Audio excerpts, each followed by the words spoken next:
使用洗漱盘的时候一定要注意这个小细节，不然的话得让你损失几百块。电钻一响，黄金万两。大家好，我是安德工小米。到这个客户家来看一下这个台下盘，洗脸罐的一个台下盘就是被这个瓶子给砸的。你们有砸坏的吗？有砸坏的可以评论区说一下。电铃拿出来了，这也不该搁那里放。朝这往开一打，它咣就掉下来了。撒到面的这浴室罐装了也没多长时间，那砸坏了怎么办呢？只能修，要不只能换。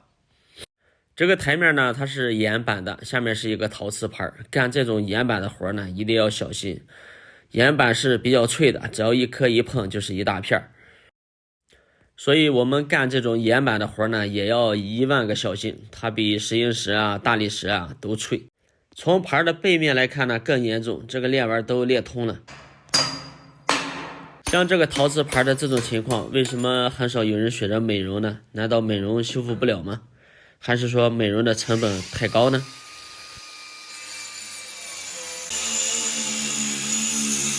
平时我们干的都是盘脱落的活，真正遇到一个盘没有脱落的，你要处理这个胶还是很麻烦的。这一缺的永死胶呢，你要全部都切开了，不然是拿不下来了。所以我也总结了一下，如果是盘脱落了，我们去维修，价格可以比它略低一点。如果是盘这种情况裂的，要重新拆盘再粘回去是很费劲的。为了粘接牢固，在粘胶的地方呢，全部进行了一个打磨。打磨之后呢，表面是比较粗糙的，这样粘胶的话，它的粘接力更强。包括这个陶瓷盘也是，把它的接触面给它拉个毛。画尺寸，我们量出盘外沿的总长度和总宽度，根据外沿的总长度、总宽度，然后在这个位置呢做一个中分，画好标记线。如果盲粘的话，那粘出来肯定是歪的。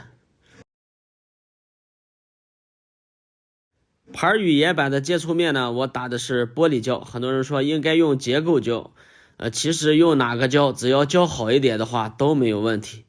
况且我们胶打的也不少，而且我们把这个盘再挤压一下，这个胶的接触面会更大。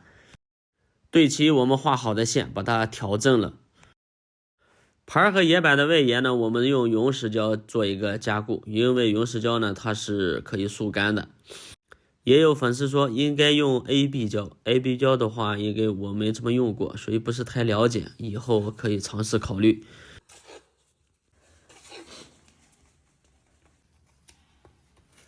用这种挤压的方式，可以把这个永石胶呢挤压到这个缝隙里边。很多人说永石胶时间长了会脱落，其实它只要不遇水的话是不会脱落的。天气比较冷，和大姐借了一个吹风机，用这个吹风机呢给永石胶加个热，这样吹出它干得更快一些。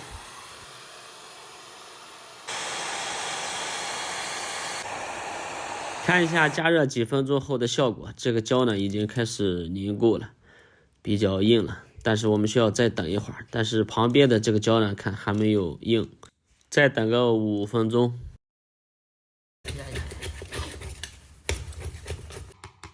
像这种胶呢已经梆硬了，那当然我们就可以安装了。其实永石胶的作用呢就是凝固的比较快，这样不影响我们正常的安装。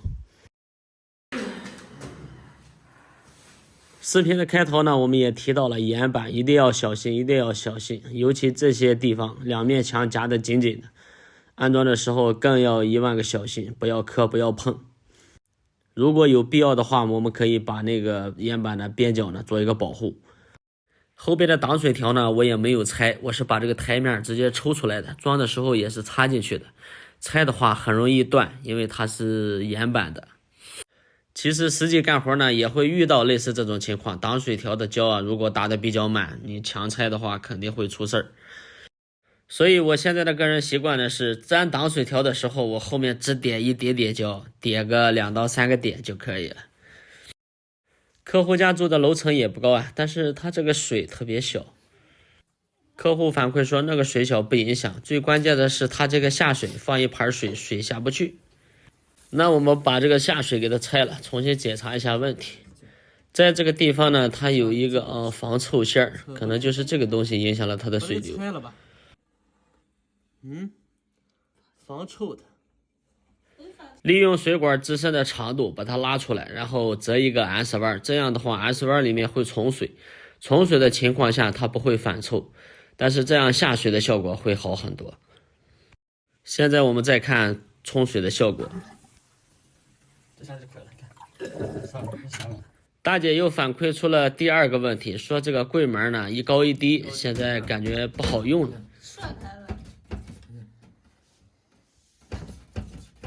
不是里头螺是什么？帮他找一下原因。打开柜门，里面固定这个板的地方呢有一颗螺丝，这个螺丝脱落了。